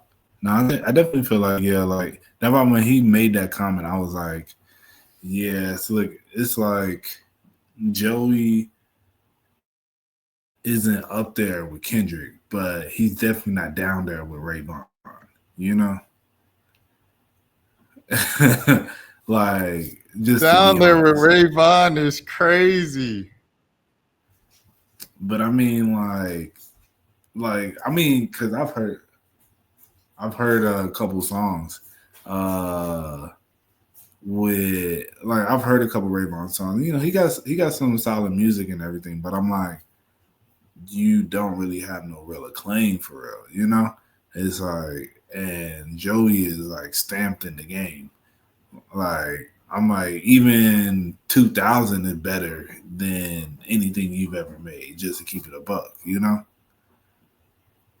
So, or shoot, I'm like, yeah, because before the money, 2000, 1999, you know, like any one of those, it's like, let's be real. So, Yeah, low key but I feel like Joey Badass he's I mean he could rap his ass off, but I feel like he's almost, I don't know if he's a bigger star as an actor now or if he's just as big as a star. Like I feel like as far as like common people, I feel like it's probably just as many people now. Maybe not just as many, but I feel like he's almost become a bigger rapper, a bigger actor than he's become a rapper. I'm not mad at that take. yeah, Because I feel like Joey is known. What I'm learning, like the older I get, because it's like the older we get, the more removed we are from being teenagers. And as teenagers, which I consider like our era, quote unquote, was the blog era. And the older you get, you realize how niche the blog era was. Because back then, it felt like everybody was listening to it. But then you take a step back and it's like, I was 16, 17, 18 years old. You know what I'm saying? So the fact that we were on that piff and live mixtapes and all these websites, like we were teenagers. You know, I'm not sure if like 30-year-olds or 10-year-olds were doing the same thing that we were doing at that time. So it's like with the blog era being so niche specific, a lot of people might not know about Joey as a rapper. They might know that he is a rapper that's acting, on some like LL Cool J stuff, but on a wide range of Americans, they might identify LL Cool J as the guy from NCIS or whatever show he on, CSI, more so than LL Cool J, the rapper, that black people would identify him as, and same thing with like Will Smith, Queen Latifah, and you can kind of go down the line. facts.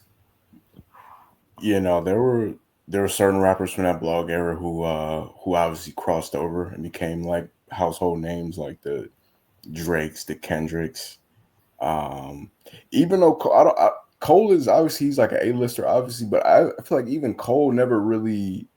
I don't feel like Cole ever really crossed over to like white audiences like that. Like I feel like if you go to a J. Cole, he has a white fan base, obviously, because you can't be that big without having a white fan base. But out of the big three, out of Drake, Kendrick, and Cole, I would say Cole probably has probably the smallest white fan base. I feel like he really, like, him and Wale, I feel like understood and Cole's a bigger artist than Wale, but I feel like they understood the young black college student demographic early. Like they really catered to that demographic, and I feel like it paid off very well because now the people who were in college in that like 2010 to like 2015 era, around then, everybody's an adult now, and they still he still has that demographic on lock. Yeah, no, 100%. I agree with that. My dad, he was at one music fest, And so Janet Jackson's performing, and she brings out Cole to do the song that they have together. And then after that, Cole didn't know role models. And my dad, he didn't know. He was asking me about the song because he's never heard it before. And he was like, like he goes out and he point to the crowd, and the whole crowd say, "Oh, I'm from LA." Oh, he's saying like he didn't know what was going on. He also didn't know what was going on when he seen Too Short perform "Blow the Whistle," and he was like, everybody was saying that B word and all that. Like he didn't know what was going on. So it's like I feel like I've always been able to judge how big a person is based off do my parents know who they are, and my dad definitely knows like Drake. He definitely knows like probably like one Kendrick song, whether it's All Right or maybe DNA or maybe Not Like Us. I don't know. Or even like swimming pools or something like that, maybe. No, I think that might be too deep cut for him. Damn, swimming pools. I feel like that was a big song. I feel like that was the first. Well, you got to think my dad wasn't riding around listening to V103. Oh, I've never met your pop. Oh yeah. My dad wasn't listening. You know what I'm saying? So it's like if he was listening to V103, Hot 107.9, he would know these songs. But like, nah. Okay, I got you. He listened to that. He listened to like LL Cool J, like Curtis Blow. You know what I'm saying? Slick Rick. Yeah, my dad is kind of the same way, but my dad is definitely mostly he listens to music from his era and like more underground stuff, like actual underground, not like the young Pink Dread rappers. You know what I'm saying? Like actual. You saying like Drool and even like deeper than that, like but my dad would still listen to. He probably still does from time to time. He'll listen to like the Georgia Tech like college radio underground. Like, I'm talking about like backpack type of rap. Like so you saying like beyond Boldy James and all them? Yeah. Even like like the guys that get like 100,000 views on YouTube at the most. Like, but the thing about my dad is it like Wiki? Like, is Wiki too big? Probably. So I don't even know if he keeps up with the newer generation. But I knew growing up in the 2000s, like early 2010s, he was like super into that. Yeah, but the thing with my dad is that he's still like a rap nerd at heart. So even if he's like mostly underground, he still keeps up an eye on the pulse to an extent to where every now and then he'll ask me like if somebody comes across his radar, like a new rapper, he'll ask me like, who is this? Or you know what I'm saying? But yeah, to your point though, like to the point we're talking about with Joey, like I would say the rappers that really popped off on a mainstream level from the blog era, I would say probably Drake, Cole, Kendrick, obviously.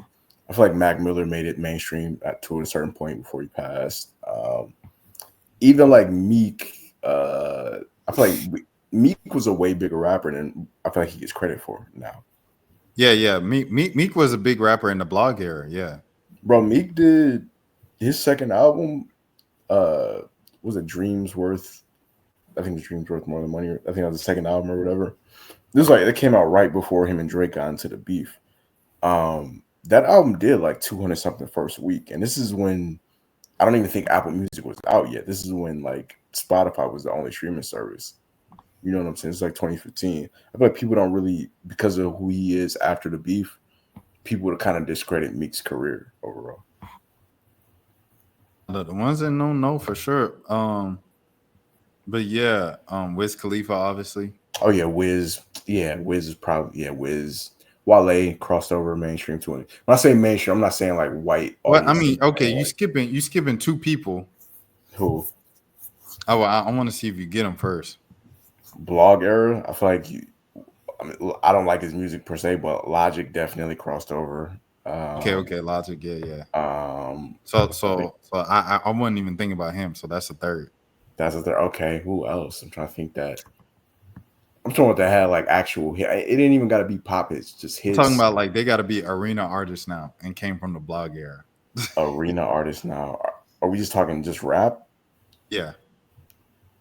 Oh man, Tyler. Yeah, Mo, you got it. I was gonna say one is Tyler. Yes. You're right. Absolutely. Which is crazy because he wasn't. I don't think he just got a song played on the radio for the first time, probably with Sticky, at least on Atlanta radio. What? No. What song from Tyler was getting played on Atlanta radio before Sticky? I say probably the joint, his first joint, the On one the where he ate radio? the cockroach. Bro, Nah, that was no, V103 was not playing. Well, it was all on TV all the time, but yeah. Yeah. Nah, he has a but video in about terms of radio, "See You Again" was on the radio. "What's Your Name" was on the radio. "Earthquake" was on the radio. Those 3 songs were on the radio. what was the second one? I said, "See You Again," "Earthquake," and "What's Her Name?" "What's Your Name, Girlfriend?" with Yeah. Young Boy. That was on the radio. Yeah. If they were on the radio, it was getting a little. Sticky was the first, because I like the job I used to be at. They used to play the radio. Sticky was the first time where I actually heard a Tyler song getting played like a few times a day on the radio. That would have never happened. Like early era Odd Future around that time. But who was the other artist that you were talking about? Who I Any missed other out? guess, Mo? I'll say Cuddy. Cuddy's a Cuddy good one. crossover too, though. That's another Cuddy's one. a good one. But that's who I wasn't thinking about. Um, I'm Crit. I'm trying- No, Crit is not an arena artist. Salute to Crit though, Mississippi legend. arena artist. Oh, Gambino.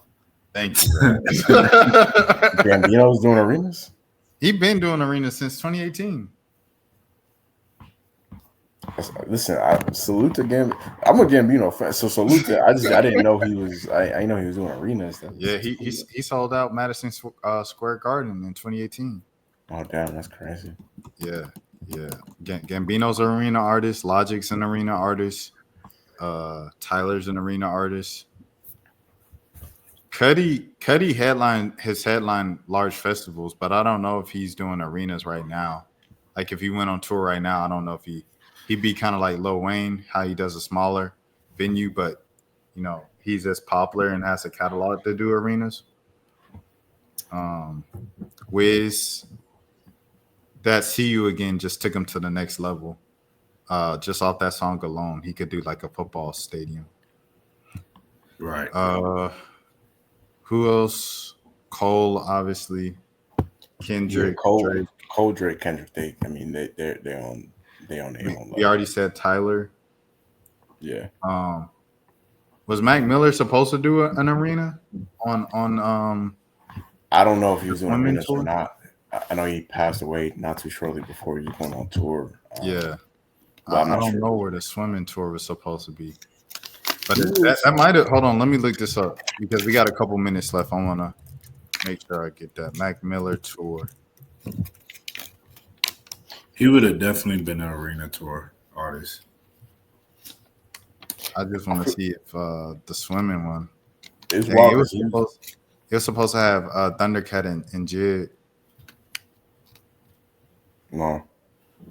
Yeah, it's wild because even before he passed, he was very popular when he was alive, but I feel like he was becoming I feel like he was getting more critical acclaim, right before he passed away. Like his audience was still growing, even though he was like a decade in at that point, Yeah.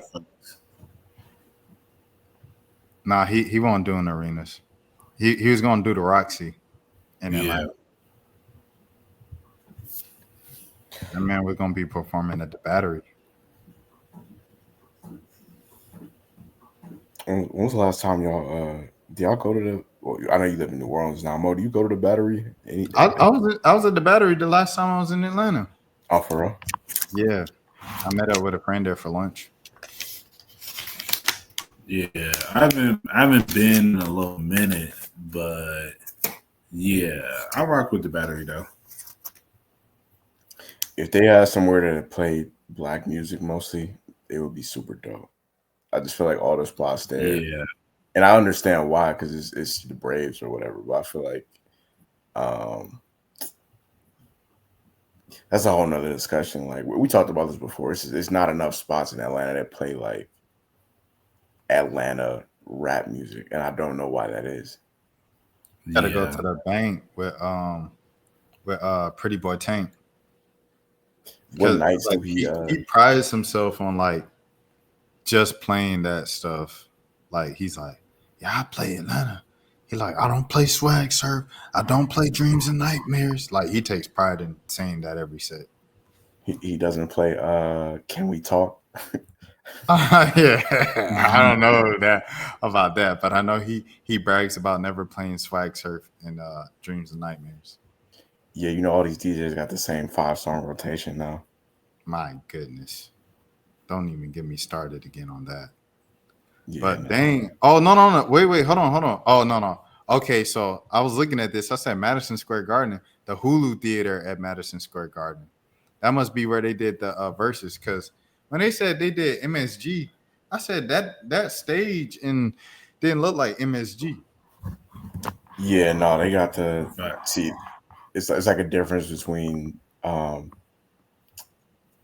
like I've heard people talk about that. Like I listen to like R&B Money podcast. I don't know if you heard, but it's Tank, the R&B singer, and um this other guy who works in the music industry. But they were talking about how it was a difference between like selling out MSG versus selling out the Hulu theater. Like it's not the same. Like Beyonce is selling out MSG. You know what Yeah, I'm saying? Like you can still, but like I said, Mac Miller was a very popular artist. I feel like he probably did this tour in theaters instead of stadium, just because that Swimming album was more of like a more quiet, intimate album. It wasn't like a super loud, aggressive type of album. yeah, yeah. I think like you guys said, he eventually would have. He was on the trajectory to be an arena artist, and he probably would have been one with his next album. Um, but just a tragic end. You know what I mean? Yeah, I just got sad all over again, man. Yeah. Sorry, Mac Miller. Here's Gambino here at MSG in the crowd, man. You know what I'm saying? With the people. What do you say? If you bought a ticket, that means you bought a ticket to the last. Tell MSG. You don't need to record this. This is that moment. This is not a concert. This is church. Dude, so crazy, bro. He crazy, bro. But yeah, let me see if I can see Tyler. Like that's what we should look. Now I'm interested just to see people's pictures of them at MSG. Is You this try, you MSG? try, you try. What you try and do like the they be having the diamond detector, like the diamond Oh testers, yeah. the process to see if people doing at the real MSG or if they're doing the Hulu theater. Yo, so you seen Drake posted SGA and he was like, yo, get it done. You know what I'm saying? Da da da. And someone said, OVO SGA versus everybody. And then someone quote tweeted it with Anthony Edwards when he was singing Not Like Us. That's But yes, hilarious. he did MSG. But I'm trying to And see no, the photo. Tyler is Oh he's yeah, doing Tyler's yeah. he's out of here. But he was even kind of big and popular when he was, like you said, underground and kind of shunned from the industry. Well, Like young white kids loved him when Our yeah, Future first came out, bro. They was yeah, obsessed with. yeah. But he was like cool with like Bieber and all that back then when Bieber was Bieber. Mhm. Bieber is still Bieber just because I guess like he used to be Bieber. But how do y'all think this Bieber story is gonna end? What you mean? Like, how do you think it ends? Like, is it like in a divorce? He goes to church and turns his life around, or is it gonna end like arrested? Like, how's it gonna end? Man, I don't know. I mean, my boy's still young, so I mean, he got a lot of life to live.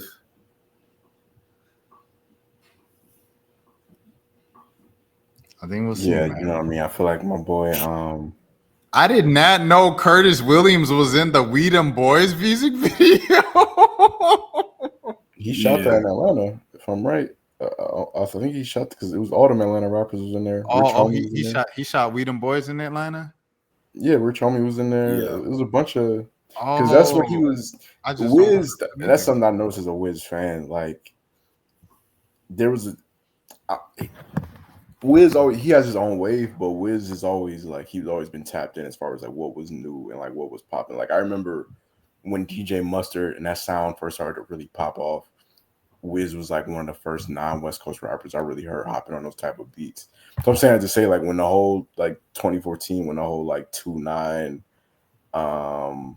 father, like when all that stuff was going on, I could tell he was kind of influenced by that stuff because he put out the 28 grams mixtape around that time. Yeah. And he was calling himself Trap Wiz. Like he was you could tell around that era he was clearly influenced by like Atlanta around that time. Yeah, I'll see.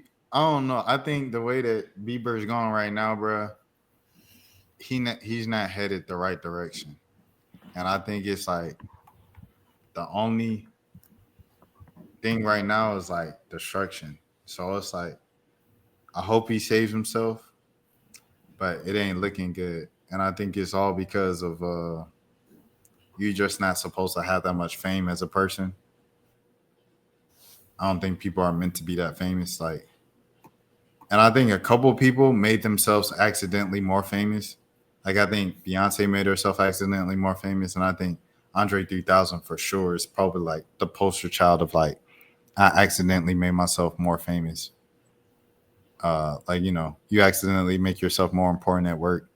That's Andre 3000 in music. That's super real, bro. Wait a minute, cut you off. Mo, you gonna say something?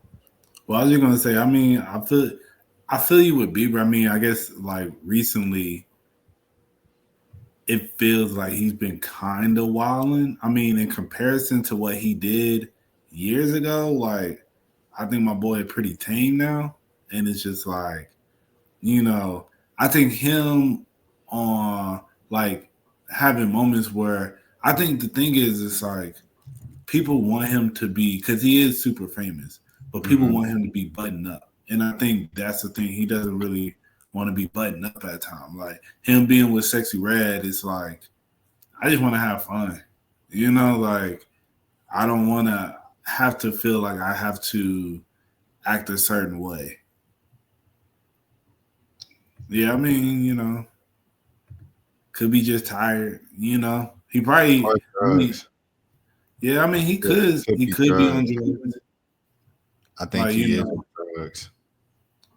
Yeah, we don't really know, so I ain't gonna put that on nobody. Did you see the 200 mil is saying like he was like 200 mil in debt or something like that because some like bad business between Scooter Braun or something like that, and he got rid of Scooter Braun as a manager, and it's a whole thing. Yeah, no, I did see that. I mean, I just think it's like a lot going on, and it's a lot for him to take, and he's already had health issues in the past, and the music he's making is like he's trying to do like the Playboy Cardi opium thing, and I feel like every couple of years he goes back to like black culture. I don't know why. I guess that's like his safe haven of like, okay, I'll go to black culture for a couple months and then I'll go back to being white. It's like erratic patterns that make me concerned from him. And I think if you look at history repeats itself. It's not looking good. So I was just like, because he had the phase where he was super like churched out and Jesus. And now he's like going back. It's like Kanye, right? Like it's not looking good for Kanye, but I guess Kanye's still making it. So it's like maybe he just ends up like Bobby Brown. Bobby Brown's still making it. Kanye's still making it, So maybe it ends up like that for him. Hope so, but in a lot of cases it don't end up well. Yeah, I mean we'll see. Yeah, My bad, I cut you off. Well, no, you good. I was just gonna say, we just gonna keep him in our prayers, and hope for the best for him. Because I mean, like I feel you. It's just like he be having a lot going on. But I mean, I think he's been through a lot. That's Like what I'm saying. It's not to his fault. It's just that's a lot to put on a person, and the person ain't supposed to have that much. yeah. I mean, I think it's not even just the fame. I think like just he's been through a lot of behind the scenes stuff we don't know about that probably still he has PTSD about. So, but I mean, like I pray, I mean, his girl's still sticking by his side. I think that's when I'll get concerned. When she is like, yeah, I'm done with him or something, then that's when I know he's then fell over the cliff. Yeah, But, we're gonna see, man. Prayers up for Bieber. for sure. And Jelani, give you some background. Like Mo and I had this exact same conversation about Mac Miller a couple years before, That's crazy. because That's it was just crazy. like the way he was talking. It was just eerie. And then another thing, like I listened to Jimi Hendrix a couple weeks ago, and one of my favorite songs was like Purple Haze. And I was just thinking about how young 27 is after being like past 27 for a couple years now. Mm. And listening to him, he sounds young. And then it's also like the mixture of drugs he was talking about. I was like, oh yeah, this guy wasn't gonna live long. Like Amy Winehouse's most popular song is saying, I don't want to go to rehab, like fighting against going to rehab and cleaning up. Like, I don't know. It's the signs are there for people, it's not like, I think growing up, I was always like, what? Like I was always shocked. And then you just start paying attention and you're like, oh, okay. Like you kind of saw that coming. But so that's why I don't think Bieber's at that level though. Like it's not like he's talking about like, yeah, I'm crashing out. Yeah. Yeah, that's why I don't have that same level of concern. Like I do get what you're saying with a lot of you people where just the way they talk about things and talk about their drug use and things of that nature. With Bieber, I think he just be having like erratic moments, but I don't know if necessarily he's always on drugs, or but we don't know. We don't know. I mean, that boy could be snoring the line right now. So, God. That's one of Justin Bieber's songs too. But Jelani, I'll let you say the last word because you got to get out of here. Oh yeah, no. I mean, we ended up. I mean, we hit our normal time anyway, so it worked out either way. Yeah, no. I mean, listen, we shout out to the Beepster. Hopefully, I don't know. I feel like when you've been famous as long as he's been famous, and to the level of fame that he's been, we're coming up on almost like 20. A Baby came out like 09, I want to say, around that time. Yeah, Right? Like 09. yeah, exactly. Like he's been one of the most famous people on earth for almost 20 years. There's nobody that's going to be at that level of fame that's going to be 100% normal, because that's not a normal lifestyle. So yeah, hopefully, I got too much going on to be real to even be chastising anybody, to be telling somebody else like, yo, you need to chill out. You wilding right now. Like, I got my own stuff going on. So, prayers up for Bieber. Hopefully he lives to be a cool old white man. Y'all think I Show Speed is close What do you mean? to like Justin Bieber fame worldwide? He's at like he in 2025 standards, because fame is different now than what it used to be.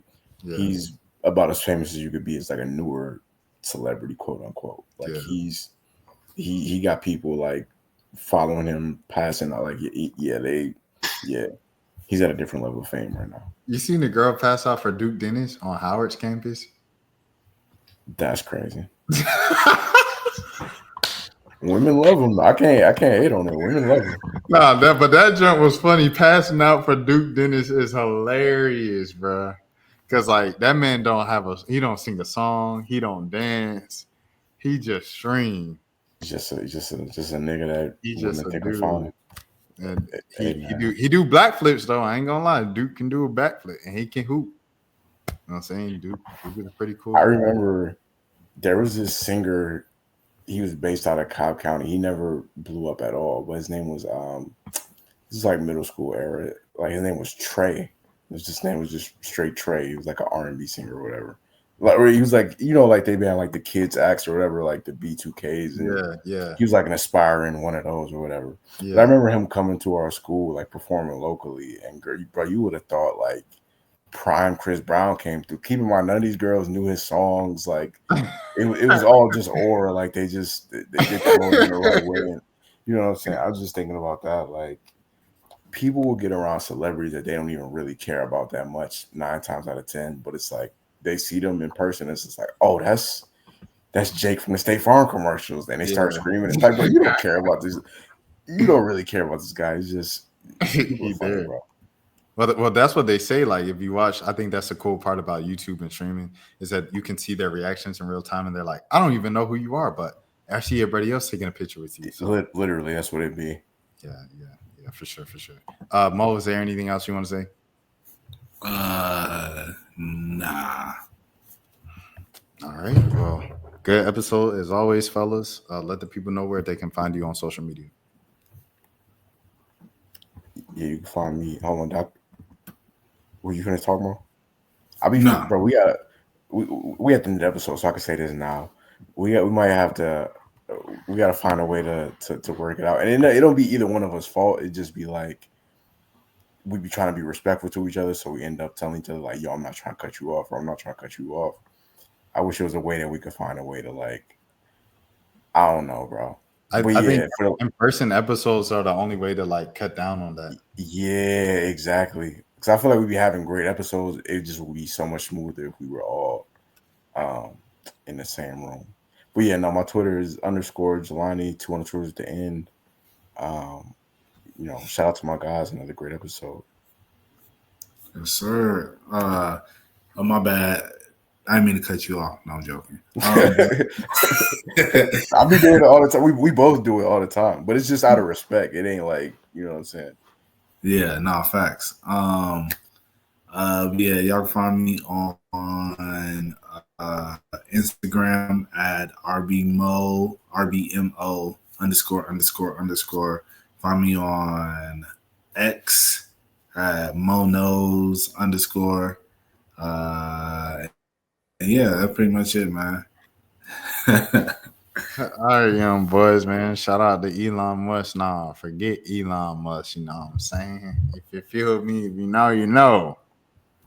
Right. Until next week, man. We'll see you. Peace. Chicks on your APs, looking like weeds.